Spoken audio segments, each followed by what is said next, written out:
मैंने मन बनाया है चुनाव लड़ने का, मैंने मन बनाया है चुनाव लड़ने का।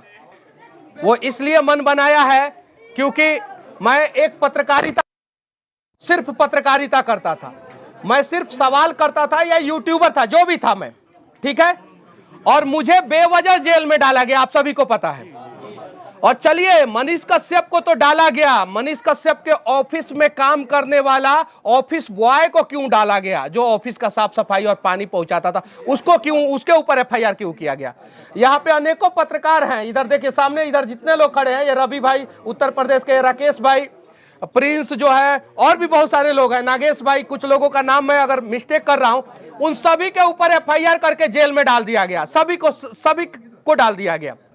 आखिर क्यों डाला गया जेल में, आप बताइए। आपसे पूछना चाहता हूं, आज अगर मनीष कश्यप को डाल दिया गया, रवि भाई पे एफआईआर हो गया, ये राकेश भाई पे एफआईआर हो गया, नागेश सम्राट पे एफआईआर हो गया, वो जमुई का एक हरिजन लड़का था बेचारा, उसके ऊपर एफआईआर हो गया, आरा का जो है वो युवराज नाम का लड़का था, उसके ऊपर एफआईआर हो गया, तो कल आपके भी बच्चों के ऊपर एफआईआर होगा, कोई पूछने वाला नहीं होगा, याद रखिएगा।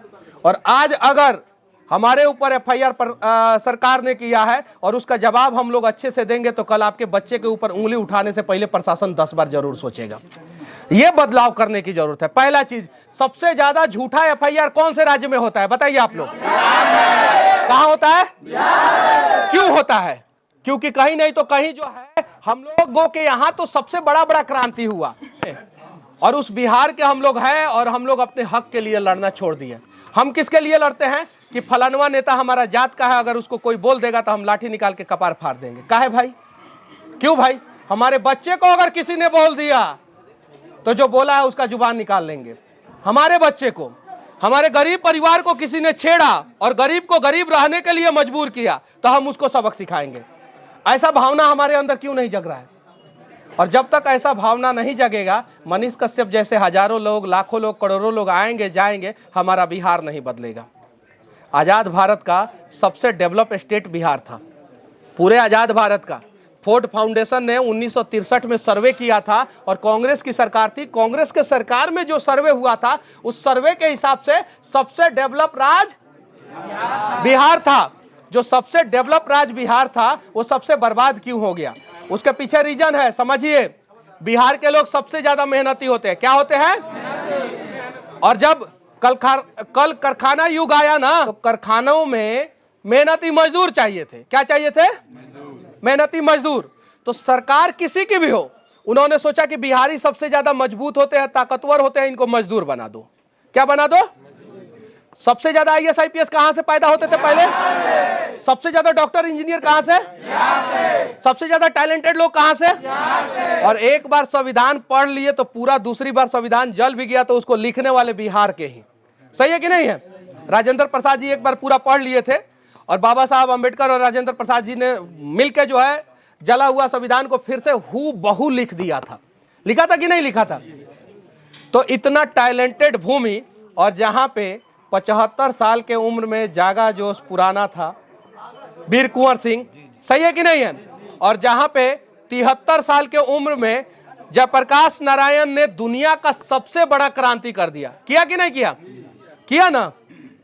और वो बिहार आज बर्बाद क्यों हो गया? आप लोग बताइए। आप लोगों में से कोई एक आदमी बताए कि आखिर अपना राज्य बिहार क्यों बर्बाद हो गया, और अपने राज्य के बच्चे जो है गलत रास्ते पे क्यों जा रहे हैं? आज उन्हें मजबूरी में शराब तस्करी, मजबूरी में गलत धंधा क्यों करना पड़ रहा है? मजबूरी में दूसरे राज्यों में जाते हैं, काम करते हैं, तो वहां का नेता क्यों कह रहा है कि बिहार के लोग टॉयलेट साफ करते हैं? इस चीज को हम लोग एक्सेप्ट करेंगे कि नहीं करेंगे? करेंगे ना। एक बार जो है इस बिहार में हर एक माँ जो है, एक समय अपने बिहार राज्य में हर एक माँ जो है आईएएस आईपीएस, कमाल का नेता, कमाल का टैलेंटेड लड़का पैदा करती थी। आज उसी बिहार में हर घर से मजदूर पैदा क्यों होना शुरू हो गया? इस चीज को समझना होगा कि नहीं होगा? होगा कि नहीं होगा?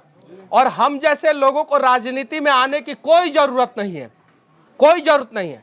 हम नहीं आएंगे राजनीति में, हमें आने की भी जरूरत नहीं है। हम इंजीनियर हैं, हम फिर चले जाएंगे, अपना काम करेंगे, कोई दिक्कत नहीं है। लेकिन बिहार के नेता गारंटी तो ले कि अब बिहार को ट्रैक पे ला देंगे और बिहार में बदलाव करेंगे।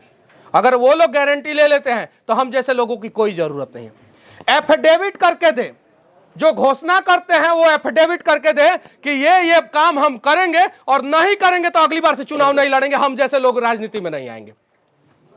एफिडेविट करके बस हम 5 को काम करेंगे। कितना? हम 5 को काम करेंगे। कितना? लेकिन हम झूठ नहीं बोलेंगे, एफिडेविट करके देंगे कि 5 साल के अंदर हम ये 5 को काम करके देंगे, और नहीं देंगे तो अगली बार जो है हम चुनाव लड़ने के लिए आयोग करार दिए जाएंगे। ऐसा एफिडेविट देने वाला कोई नेता है?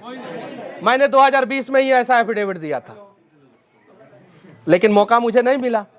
मैंने 2020 में पूरे भारत में पहला ऐसा व्यक्ति था जो विधानसभा का चुनाव लड़ रहा था, और जिसने घोषणा किया था वो एफिडेविट दे के घोषणा किया था, और मेरा एफिडेविट अभी भी वायरल होता है, पूरे देश में वायरल होता है। जहां भी चुनाव होता है वहां पे मेरा एफिडेविट वायरल होता है। तो बस बिहार के नेता, अगर जितने भी पार्टी के नेता हैं, वो हर एक विधानसभा क्षेत्र में अगर 2-2 नेता, पक्ष और विपक्ष के नेता एफिडेविट दे के घोषणा करे हम 5 को काम करेंगे, हम 2 को काम करेंगे, 1 को काम करेंगे, लेकिन एफिडेविट दे के घोषणा करे तो मनीष कश्यप चुनाव नहीं लड़ेगा। लेकिन अगर वो लोग झूठ बोलेंगे, अगर वो लोग फिर से धोखा देने का प्रयास करेंगे, तो मनीष कश्यप आएगा, एफिडेविट दे के चुनाव लड़ेगा। ये मैं वादा करता हूं, ये मैं वादा करता हूं। और मैं बिहार के किसी भी सीट से चुनाव लड़ सकता हूं, किसी भी सीट से। मतलब ये नहीं देखूंगा कि ये मेरा घर है, ये जातीय समीकरण है, ये फलाना है, ठिकाना है, ये सब नहीं देखूंगा। ये पार्टी ने टिकट दिया है नहीं दिया, ये सब भी नहीं देखूंगा, ये सब भी नहीं देखूंगा। लेकिन अगर आप लोग चाहते, भाई हमारी जरूरत नहीं है बिहार को। अगर कुछ लोग मेरे विरोधी कहते हैं कि मनीषवा खाली बक बक बोलता है, हमारी जरूरत मत रखिए, हम नहीं आएंगे। हम इंजीनियर थे, फिर बड़ी मुश्किल से इंजीनियरिंग हम पास किए थे, बहुत बार फेल भी हुए भाई हम। अब भाई हम सबके सामने बोल रहे हैं, लेकिन पास हुए इंजीनियरिंग तो कमाल का इंजीनियर बने थे हम। और हमारे कॉलेज में एगो सर ने हमें चैलेंज किया था, अभय सैलार नाम था सर का, कि तुम्हारा प्लेसमेंट नहीं होगा। और सिविल डिपार्टमेंट में सबसे पहले प्लेसमेंट मनीष कश्यप का हुआ था। सबसे पहले GH Rajsoni college, Poona university, उसका सिविल डिपार्टमेंट, और मनीष कश्यप का सबसे पहला प्लेसमेंट। अब पूरा डिटेल्स दे रहा हूं, जाके जांच कर लीजिएगा, पूरा डिटेल्स। लेकिन सब्जेक्ट में अनेकों बार फेल, फाइनल ईयर में फर्स्ट डिवीजन से पास। ये चीजें हैं, अनेकों बार फेल हुआ। मैथ वैथ जो है हमको थोड़ा सा बहुत ज्यादा सताया, फेल हुआ, लेकिन फाइनल ईयर में फर्स्ट डिवीजन से पास। जब जब फाइनल होगा तब तब हम बिहारियों को फर्स्ट डिवीजन से पास होना होगा, तब तब। और बिहार में चुनाव का फाइनल 5 साल में होता है। 4 साल 11 महीना हम भले आपस में कितना भी लड़े, लेकिन जब फाइनल का बारी आए ना, तो हम बिहारी को एक हो जाना होगा। क्योंकि बिहार से जब बाहर जाते हैं तो हमें कोई पांडे जी, तिवारी जी, पासवान जी, यादव जी नहीं कहता है, हमें सिर्फ और सिर्फ बिहारी के नाम से जाना जाता है। सही है कि नहीं है?